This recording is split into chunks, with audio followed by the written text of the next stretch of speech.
কথায় কথায় যে বলো ভালো থেকো, তো তোমাকে ছাড়া ভালো থাকে কি করে বলো? বলো তো।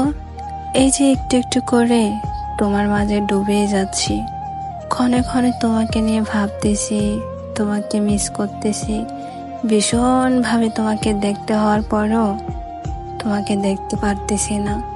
বলো তো, এইভাবে কি তোমাকে ছাড়া ভালো থাকা যায়? আচ্ছা বলো তো, কাউকে প্রচন্ড ভাবে মিস করার পরও তাকে পাশে না পাওয়ার যন্ত্রণা কি তুমি বুঝো? দু চোখ ভরে যাকে দেখতে তীব্র ইচ্ছা হওয়ার পরও যাকে দেখতে পারি না, মন পড়ে যায় তাকে কাছে না পেয়ে।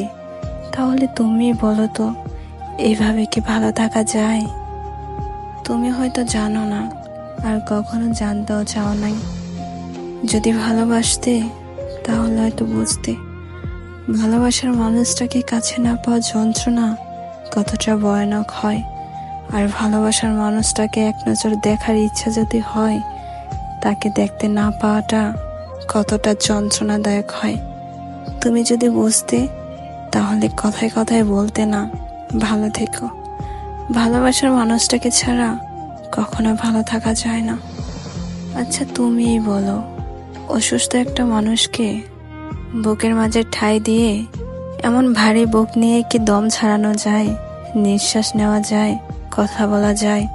বলো তো। আমার এই প্রশ্নের উত্তরগুলো কি তোমার কাছে আছে?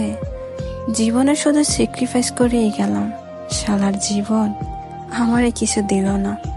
আমি ধৈর্য ধরি, আমার ধৈর্য পৃষ্ঠা বলে আরেকটা পৃষ্ঠা উল্টা। তোর জন্য শুধু ধৈর্য লিখবো, তুই কিছু পাওয়ার জন্য জন্মাস নাই। হাহারে জীবন।